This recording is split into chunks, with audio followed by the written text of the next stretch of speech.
So, I'd just like to introduce myself. My name is Philip Manzlumia.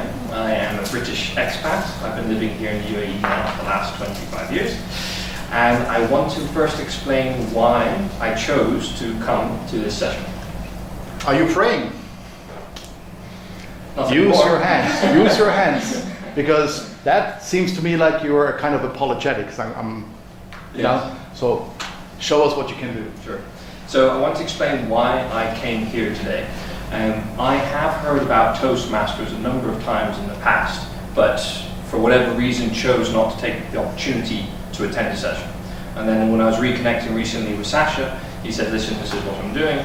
I knew, whether it's coincidence, the universe, or whatever it be, there was an opportunity there and I had no excuse. I had to go take that session. And the reason being is that in general in my life, I've had a bit of a fear of public speaking. And although many people say, Philip, you're quite good at public speaking, why are you so worried about it? Why do you get so nervous? I said, I'm only good when I have a presentation behind me, when there is a PowerPoint that I can refer to cue what I need to say next. So I wanted to come here today to develop my skills in being able to speak spontaneously, to be able to hold and entertain a crowd, if that makes sense. Now, in terms of what I do for a living, I have a business, React. The company is a digital marketing and production company, and it's been established for the last 3 years. And really what we do, we help business owners achieve their goals for their business. Whether that be, financial goals, whether that be building prestige amongst family, friends, and colleagues. We determine what their challenges are, and we say, okay, these are the tactics and processes in a digital landscape that you need in order to achieve your goals. So that's a little bit about me. I hope it wasn't too emotional, but I just wanted you to understand my motivation for being here, and thank you very much.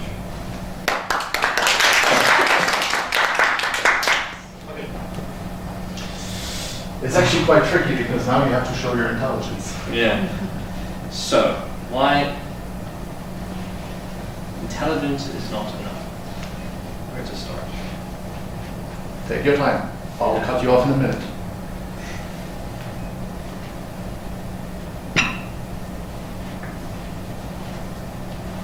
Okay. Yeah. Cool. So, I won't reveal names, just particular situations that my life I've been through in my life. And as a business owner, you get to see a slightly different perspective. You get to see a different perspective. A different perspective. Yeah, of the trenches, if that makes sense. And I have interacted with people who I would admire greatly because of their intelligence. Of their intelligence. And I would feel envious, thinking, I want to push myself harder to be able to have a one-to-one conversation with these people, or to be able to feel that I'm on the same shoulder level as they are with me. But as time passes on, you look at the people around them and you ask yourself, do they actually have the respect of that highly intelligent person for the right reasons? Tick mark. For the right reasons. And what I discovered, or what I'm going through right now, at least in my life, is that there's something called emotional intelligence. Emotional intelligence. And although it is enviable to be highly intelligent in what you do, for example, like Elon Musk, we were just talking about a highly intelligent person, he clearly lacks emotional intelligence. And this is why you see him criticizing people who are trying to save young children's lives in Thailand and calling them defamatory words, such as a pedophile, when he doesn't even know that person. And so what you see in life, is that you need a balance of... You need a balance. Yes, you need a balance of both emotional intelligence as well as intellectual intelligence, if you really want to succeed in sharing your vision and having those people follow you in your journey of life, so that ultimately you can achieve success.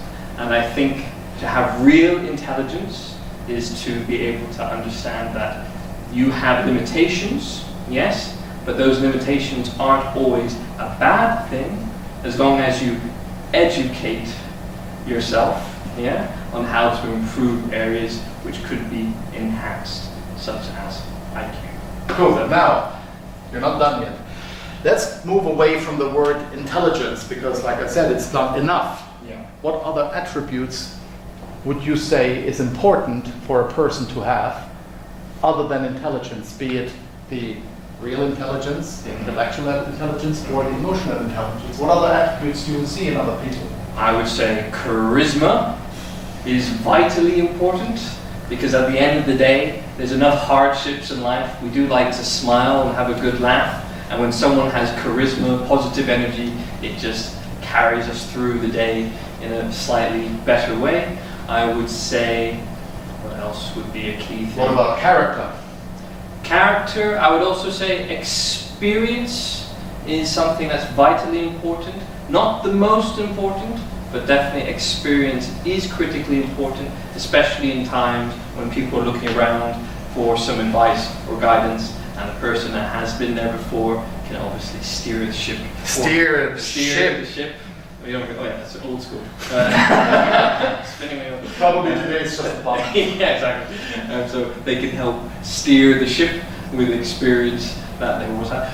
And speaking about experience, if you have a mentor in your life, someone that has actually achieved the goal that you want to achieve, it's always great to see if you can model your behavior on what made them successful in their career or life as well. Tell us about this mentor, and tell us about why you would like to follow that person, and why you think whatever that person has to say to you is true or valid or would help you. Yeah. I think first of all, you have to understand what goal do you want in life. I think that's probably the most important starting point. And once you understand what do you want in life, maybe money isn't actually it. Maybe it's around happiness, or maybe it's around being a good public speaker, I don't know. Yeah. But the point is, then you have to say, who is a person that is actually living that goal? Yeah. And once you actually identify who that person is, you have to say, okay, do I have someone like that in my life? Maybe you don't, maybe you do. And if you don't just hope they'll magically come into your life. I would say go out, find that person, maybe at a Toastmasters event, you never know. And then obviously try to build a relationship and emulate what they've done. That is, make them successful in what you want to achieve. Let me give you another attribute other than intelligence and all the good things you've actually said. What about treating people with respect is an attribute where you don't need to be intelligent for? What about this one? I would completely agree with that. Again, I'd also say to add to that, not just treating people with respect, but if you can actually add value to other lives in some way, shape or form, and something that I've come across recently, I endeavor to read a book a week. A book? A book a week. So, because I have seen the impact education has had on my life, and if I'm able to pass on any words of wisdom in my 32 years around the sun that I've gathered, I see the massive impact it can have on other lives. And when you do that, when you add value to a person's life, they respect you in a way that karma will come back to you, and they will help you out in the most time that you least expect it, at least from what I've seen in my short time of actually applying this methodology. Yeah. To sum it all up, one sentence: intelligence not enough. Why? Intelligence is not enough because there are some things you cannot simply learn in a book. And yeah. Cool. Yeah. Thank you. So, no praying. Goals are good for you. Yes. And no. Bear with me in this one. Alright, so when I was younger, to this day I still am very passionate about cars. I started working, and I had the means to be able to purchase cars. And in my mindset, cars. Does that make sense? So, purchased one, got bored. Purchased another, got bored. Purchased a third, got bored. And at a very young age, I I had purchased a very expensive Jaguar F-Type. Yeah? I was now living beyond my means because in my state I thought cars was the correct goal for who I was, who I wanted to be, and how I wanted others to see me, if that makes sense. So, after a little bit of repositioning in terms of what's important to me in my life, I realized it's not the goal, it's the journey, which is the cliche that we all know, but it's about defining what is the motivation behind the goal that is really, really important. And when someone asks me, why do you keep buying cars? It's like, I like cars. I said, no, I bet your dad liked cars. I go, yes, he did like cars. And what I realized was, I built a passion around automobiles as a means to connect with my dad. Yeah? And so, okay, it was a good intentioned hobby, yeah, but I realized it now set me down a path which was crippling me financially, if that makes sense. So I went back to the drawing board and I said, if I take the external factors out of my parents and trying to make them happy, what actually makes me happy, if that makes sense? And so I sat there and I had to ask myself some really difficult questions. What are my goals?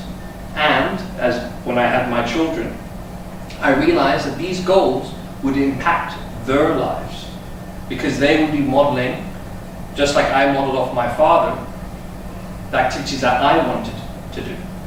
And that's when I said education.